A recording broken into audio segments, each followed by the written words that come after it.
দেখো বন্ধুরা, আমি আগে থেকেই এঁকে রেখেছিলাম।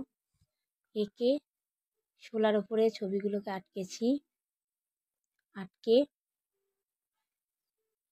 এবার দেখো আস্তে আস্তে সব একটা করে কাটিং করে নিয়েছি।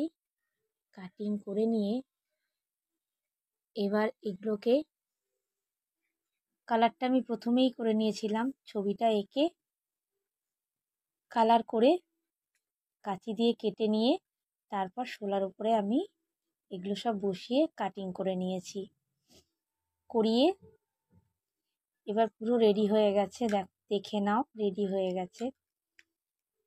এবার একটা একটা করে আমি ছবিগুলো শোলার উপরে বসিয়ে দেব। আঠা দিয়ে এগুলো একটা করে সেট করে আটকে দেবো। আর তার মধ্যে একটু টুথপিক দিয়ে দিলে আরও ভালো হয়।